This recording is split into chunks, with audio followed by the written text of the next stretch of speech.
Miguel Ángel Mateos nació el 26 de enero de 1953 en Capital Federal. A los 12 años formó su grupo de rock llamado Cristal. En 1973 entra a estudiar en el Conservatorio Municipal Manuel de Falla, especializándose en guitarra, piano, canto y composición. Sí, mi primer grupo se llamó más o menos conocido Cristal y tiene que ver con la formación. La formación tiene que ver con compañeros de séptimo grado y también de primer año de secundario, así que ahí empezó de repente un poco todo el tema y Cristal tocaba canciones de Creedence, Clearwater y Beatles y Rolling Stones. Era más popero de repente, así que empezó todo por ahí y bueno, y después a posteriori, un poco más tarde, entré al conservatorio municipal, pero ya un poco más grande, cuando me doy cuenta que en realidad lo académico que a uno al principio lo asusta, en definitiva te amplía tu horizonte musical. Al contrario, el mensaje queda más. Lo que querés decir, lo que querés expresar, es mejor si sabés las reglas para expresarlo. Y después, obviamente, como todo, como funciona y sobre todo en el arte y en muchas otras disciplinas también, hay que olvidarse las reglas para que todo fluya mejor. En 1979 nace SAS y en 1981 logran ser el grupo soporte en los 3 mega recitales de Queen en el Estadio de Vélez. La agrupación grabó SAS, Huevos, Tengo que parar, Rocas vivas, Mensajes, Solos en América y Atado a un sentimiento. SAS se crea a partir de la necesidad de conformar un grupo en esta instancia porque habíamos sido invitados a participar dentro de un concurso que iba a determinar el grupo telonero de Queen. El grupo Queen, cuando Queen vino a la Argentina ya por el 80. Y nace a partir de ahí, nace sobre esa necesidad de buscar otros 2 compañeros, porque en este caso uno ya estaba como asignado, que era mi hermano en batería, y con el cual ya veníamos trabajando, y bueno, buscar otros dos que se quisieran plegar al asunto, y bueno, y ahí surge el primer SAS, y es el que nobelmente, virginalmente aprueba esa contienda que se dio para ser teloneros de Queen, y ganamos ese asunto, y bueno, fuimos teloneros de Queen en los 3 conciertos que dieron aquí en Vélez, y bueno, ese es el principio de SAS. Hubo que darle un nombre y dado un poco el vértigo de los fenómenos y de los acontecimientos como se dieron, le puse SAS. En 1988 decide lanzar su carrera como solista y luego de presentarse con la banda en el Teatro Ópera, se radica en los Estados Unidos, donde en 1990 realiza una gira por 12 ciudades con gran éxito. Obsesión, su primer disco solista, sale ese año. La década del 90 empieza por lo menos en lo que a mí respecta, empieza con un disco que se llamó Obsesión, grabado en Los Ángeles, ya estando de alguna manera nosotros instalados en Los Ángeles. Yo decidí en el 89, a partir de una serie de cosas personales y profesionales, seguir aprendiendo y seguir evolucionando, y me parecía que un viaje y una estadía en un lugar en donde obviamente esta profesión tuviera niveles, digamos, importantes, como es en el caso de los Estados Unidos, me iba a alimentar con cosas a nivel profesional y a nivel personal también. Yo decidí irme en el año 89. La gestación de Obsesión como disco se hace en Los Ángeles. Es un disco muy particular, muy especial, y paradójicamente es el disco más vendido de toda mi carrera. Tan solo dime que me amas, dejaré de hablarle a la luna, que entiendes mucho. mucho más que yo a este mundo y sus criaturas. En 1991 edita su segundo disco solista, Kryptonita, y luego, durante 1993, edita Cóctel, su segundo disco en vivo, un compilado de temas de los últimos tiempos con 4 canciones nuevas, como Beso Francés. A posteriori de Kryptonita, en donde tuve también como una sensación tremendamente fuerte y la posibilidad tan importante de estar con una orquesta por primera vez, que participa en 2 discos, en 2 temas, perdón, muy interesantes de repente del disco. Uno es Vértigo y el otro es una balada que se llama You Are the One, que es en inglés, básicamente. Y con la participación de la orquesta, con la participación de muchos músicos también, un disco muy fuerte, muy artístico. Y a posteriori dice, viene una suerte de compilación que se llama Cóctel y que termina un periodo importante, digamos, de todo ese periodo exterior, como lo llamaría de alguna manera, de mi profesión en el exterior. Y efectivamente es un disco en donde se graba en el Palace de Hollywood, se grabó en Los Ángeles, en vivo la mayor parte de las canciones, y agregados 2 o 3 temas inéditos, entre los cuales aquí se cortó una balada que era de estudio que se llamó Beso Francés. Esa balada fue un poco el leitmotiv de Cóctel. Dura es la vida, grande es el dolor, para aquel que nunca probó el gusto del amor. En 1994 graba Peace and Love, que se editará recién 2 años más tarde. El disco sale en 1996 en Estados Unidos, México y Latinoamérica, menos en Argentina, donde es censurado. Los temas que se destacan en esta placa son Peace and Love y Los Argentinitos, cuyos derechos de autor están donados a Cáritas Argentina. Es un disco muy aguerrido, muy fuerte, que en aquel momento, en pleno, todo era muy pop y acá todo era muy no tengo nada contra eso. De repente lo que pasó es que yo venía con una carga muy particular, muy especial, y ese disco no se edita en la Argentina siquiera. Lo tengo que editar a través del exterior y no soy editado aquí. Ese disco tiene, además de Peace and Love, que da título, tiene una canción que se llama Los Argentinitos y una serie de conceptos muy fuertes acerca de la realidad que yo veía en la Argentina y de mi propia realidad reinsertada en la Argentina. Así que también un disco muy especial para mí. Muchos lo consideran como el mejor disco, así que qué sé yo, pero eso es harina de otro costal.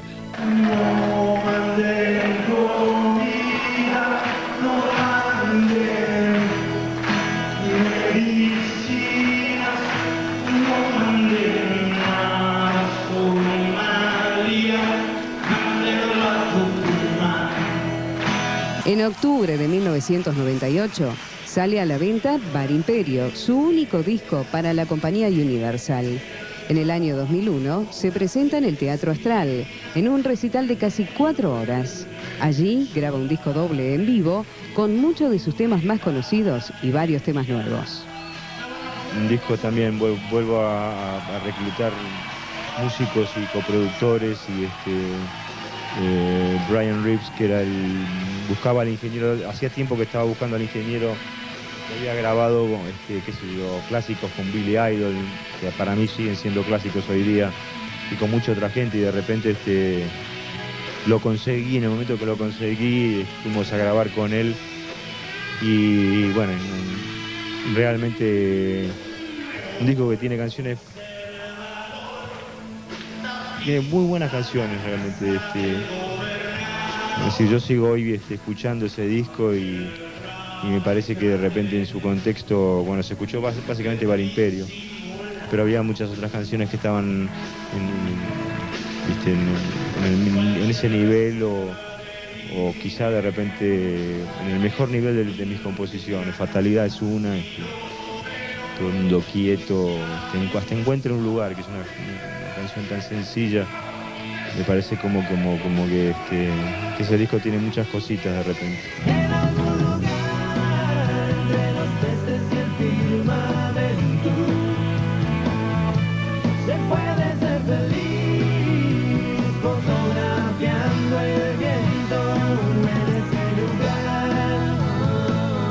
En julio de 2002 se edita por su discográfica independiente Salir Vivo, un disco doble en vivo.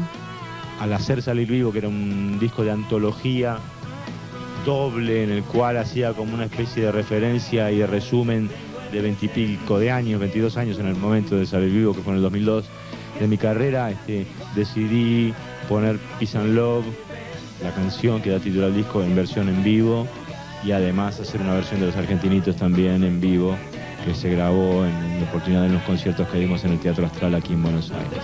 Salir Vivo es una suerte de resistencia.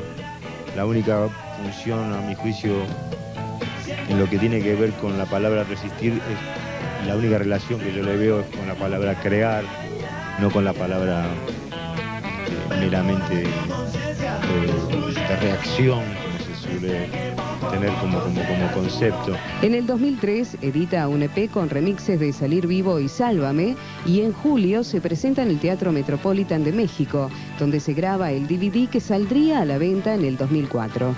Hago una gira que creo que no la hacía de hace años por toda la Argentina, de norte a sur y de este a oeste, y también por toda América. Tanto es así que estuve casi un año y medio de gira, en esa suerte de antología, presentando Salir Vivo, y el DVD viene como a cerrar ese ciclo de repente, en un concierto que dimos el año pasado en el DF, en la capital de México, en el Teatro Metropolitan, que por suerte se registró y que bueno, quedó registrado en un concierto de casi 4 horas, y hay 2 horas y media que forman parte de ese DVD, y después toda una cronología muy interesante, en donde un poco estoy haciendo también un poco de repente, con anécdotas y con partes fílmicas, bueno, de todo lo que pasó en esos 22 años. Si me llamas y te bancas, podría decirte tantas cosas. Miguel Mateos ha editado a lo largo de 24 años de carrera 14 discos que han puesto su nombre en la lista de los grandes del rock argentino y latinoamericano. Pero si tengo que hacer como una suerte efectivamente, sí, de antología o de resumen, hice lo que quise, es decir, esa es la única realidad, y me parece que en cuanto a mi profesión, tuve la libertad, por suerte, hasta el día de la fecha, de haber dicho que no, cuando tuve que decir que no, y haber dicho que sí cuando me decían que no, y eso es una prerrogativa importante desde lo artístico, y he defendido en ese sentido mi obra a capa y espada, lo sigo haciendo, y respondo a partir de eso, como decía en un principio, respondo a partir de 14 álbumes, de 24 años a esta altura, profesionales, así que, y de una serie de proyectos, porque también lo más importante de todo esto justamente es seguir teniendo ideas, seguir pensando, y seguir siendo de alguna manera como una suerte de flecha hacia adelante, porque si no, no tiene sentido de repente las retrospectivas. Así que el balance, no sé, el balance lo tienen que dar ustedes. Todo por salir vivo de este coma.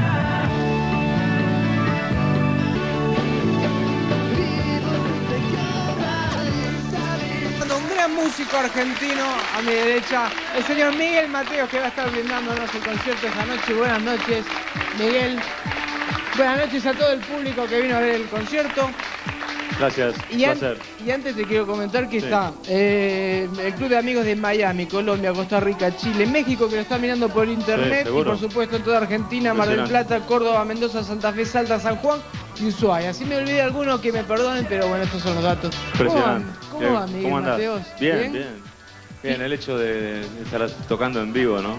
Qué placer, ¿no? Me encantó lo que me dijiste recién en el camarín, le cuento a la gente, entro y me dice, viste que al fin lo logramos. Exactamente, sí, porque lo veníamos como planeando y después de algunos encuentros así en donde, bueno, compartimos en distintos lugares, en el estudio, hasta en Mar del Plata y en distintos lugares de la Argentina, planeando el hecho de estar en el canal de la música, que realmente, bueno, pero se dio y realmente estamos muy contentos porque sé que estamos llegando, como bien vos dijiste, ¿no?, a través al mundo, así que, y el hecho de tener un espacio para hacer música en vivo por televisión no es algo muy común, así que eso lo celebro. Hay cosas que estoy charlando con la gente que pasó, vamos a hablar de los años de trayectoria, de casi 30 años de trayectoria, un poco más. El hecho de empezar a conquistar generaciones, uno ve en el público gente que no te vio por ahí en SAS, no sabe cómo fue el principio de Miguel Mateos, no sabe de aquel andamiaje tirándose en el Luna Park y de todo eso, y sin embargo hay público escuchando a Miguel Mateos que es muy joven. ¿A qué crees que se debe todo eso? Yo creo que la culpa se la tengo que echar a las canciones, porque las que siguen teniendo vida son las canciones, tanto la de los 80 como la de los 90 y por suerte la de este nuevo milenio, que a través de Salir Vivo de alguna manera me ha representado en casi 2 años de gira por toda América, así que la culpa la tienen las canciones y los artistas y los compositores dependemos de las canciones. Eso que nos hace de alguna manera estar vigentes y perdurar tiene que ver con los contenidos y por suerte yo tengo ese privilegio de tener canciones con determinados contenidos dentro del corazón de la gente, así que a lo largo y ancho de América, así que es un patrimonio muy importante para mí. Recién nombraste una palabra que es vigente, vigencia, que para cualquier artista y en cualquier rubro es algo muy difícil de lograr, y vos tuviste momentos con un pico impresionante de popularidad, momentos donde desapareció Miguel Mateos y momentos donde salió vivo. ¿Qué fue lo que ganaste, qué fue lo que perdiste en esos distintos climas que fuiste transitando? Bueno, de alguna manera, en principio como una reconciliación con toda mi obra. Es fundamental eso. Me parece que es uno de los puntos claves que se da a través de Salir Vivo como álbum doble, como CD doble, y a través de Salir Vivo Show, que es el DVD, que hace semanas atrás se edita en la Argentina y se ha editado en toda América. Creo que tiene que ver con la reconciliación con mi obra, con una visión de mi obra en retrospectiva, por la cual por ahí yo me podía haber peleado con determinadas canciones o determinados periodos o determinados discos o determinados procesos de mi vida personal, qué sé yo. Y tiene que ver con eso, con tener una mirada retrospectiva mucho más tranquila, mucho más madura y apreciar realmente todo lo que se hizo. Vos dijiste 30 años, me agregaste unos cuantos años, pero llevo 24, porque si contabilizo de repente desde los 80, si estamos en el film del 2004, Cristal empezó casi sí, la primaria. Vos me contás eso, pero yo no lo cuento. Se viene un Miguel Mateos nuevo, se viene un Miguel Mateos renovado. Mira, seguramente esto es estreno para la tele, así que vamos a estrenar un par de canciones de Uno, que es el título del nuevo álbum que seguramente va a ver la luz en los primeros meses del año, espero los primeros días del año, a más tardar febrero o marzo. Y sí, 14 canciones inéditas, desde Bar Imperio que no tengo un disco de estudio con canciones inéditas. Y y hoy vamos a hacer una probadita de dos temas, dar a conocer 2 temas a nivel público, como es esta historia de la televisión, ¿verdad? Con una llegada tan plena. Y sí, creo que yo estoy realmente muy, muy contento con todo el contenido, con todo el concepto que tiene Uno. Uno tiene un concepto muy fuerte en las 14 canciones, habla de uno mismo, y es un poco lo que decía antes, no culparnos tanto, no tener tantos miedos, ser un poco más benignos con nosotros mismos. Y el hecho fundamental también que parte de Salir Vivo, de que si uno no está bien, no puede estar bien con el otro. Así que es un poco el concepto. Sí, es un disco realmente, creo que va a ser un disco muy un quiebre en mi carrera. Por eso además le puse Uno, ¿no? Sí, uno piensa por la experiencia que tiene con los artistas al preguntarle, bueno, ¿cuál fue el momento tal? Siempre te dicen, el último es el mejor. El que está por venir es el mejor disco es el que va a venir. Pero, ¿cuál fue el momento ese que vas a recordar el día que cierres los ojos? ¿Qué sé yo? Artísticamente, yo obviamente, tengo, en realidad me siento un privilegiado, primero por esta profesión que es alucinante. Venimos de un fin de semana en Río Cuarto, en Córdoba capital, pasando por nos trasladamos a Mar del Plata el domingo en un festival estupendo también que se hizo en Mar del Plata y es, bueno, realmente la profesión ya de por sí es el momento, ¿no? Y me parece que ese instante que de alguna manera uno ha tomado en un principio y esa idea retrospectiva que te digo de mirar mi obra para atrás con magnanimidad, con wow, todo lo que se hizo, ¿no? Tiene que ver con este momento. Elegir un momento, qué sé yo, el Luna Park o un disco, qué sé yo, Peace and Love, que es mi disco prohibido, digamos, no editado en Argentina. La primera vez que llegamos a los Estados Unidos, qué sé yo, 4 argentinitos a tocar, allá por finales de los 80 cuando nadie daba un sope. Hay muchos momentos realmente muy importantes y tengo la gracia y el privilegio de contar con ellos en el fondo del corazón. Y el momento es este, el privilegio lo tenemos nosotros. Hacemos una pausa, Miguel va a estar tocando en vivo. Muchas gracias por estar con nosotros. Este aplauso es darte la bienvenida al canal de la música. Miguel Mateos, después de esta pausa en el ciclo CM Vida.